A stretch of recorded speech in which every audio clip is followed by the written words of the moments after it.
section by section, window by window.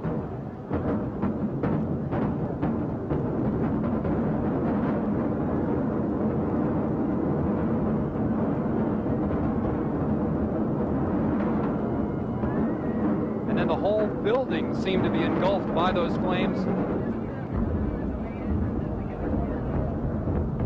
And then this, our exclusive camera mounted on the second floor. This we called our collapse cam.